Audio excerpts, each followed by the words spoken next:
जब से बीजेपी ने कमान संभाली है तभी से बीजेपी लगातार दिल्ली वासियों को बड़ी सौगात दे रही है। इसी में रविवार को दिल्ली को एक नई बड़ी सौगात मिली है। बता दें, सीएम रेखा गुप्ता ने ईस्ट विनोद नगर बस डिपो से 300 नई इलेक्ट्रिक बसों को हरी झंडी दिखाकर रवाना किया है और एक कदम दिल्ली में सार्वजनिक परिवहन को आधुनिक बनाने और प्रदूषण कम करने की दिशा में उठाया गया है। इन बसों के रूट आईआईटी दिल्ली की मदद से बनाए गए हैं ताकि ये दिल्ली के दूर दराज के इलाकों और बॉर्डर तक आसानी से पहुंच सके। बताया जा रहा है कि सरकार का लक्ष्य ग्रीन दिल्ली, क्लीन दिल्ली बनाना है और ये बसें इसी दिशा में एक महत्वपूर्ण कदम भी है।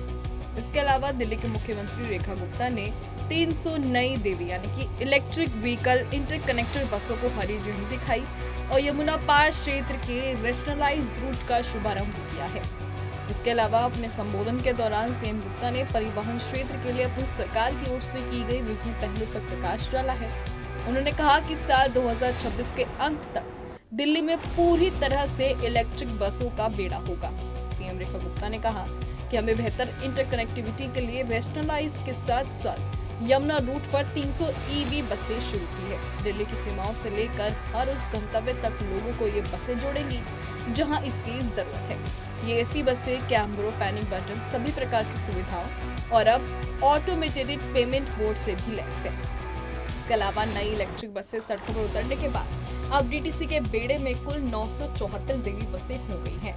सीएम रेखा गुप्ता ने मीडिया से बात करते हुए बताया कि कई इलाकों में बसें होने के बावजूद कनेक्टिविटी कमजोर थी, यात्रा करने में लंबा समय लगता था और भीड़ भी ज्यादा रहती थी और इसी चुनौती को दूर करने के लिए आईआईटी दिल्ली के सहयोग से साइंटिफिक स्टडी किया गया और इसके बाद ही पायलट प्रोजेक्ट के तौर पर ये रूट बनाए गए हैं। मुख्यमंत्री ने कहा कि प्रधानमंत्री नरेंद्र मोदी के नेतृत्व में हमारा संकल्प है कि हर दिल्ली वासी को बराबर की सुविधा और सम्मान मिले, किसी को कोई परेशानी ना हो।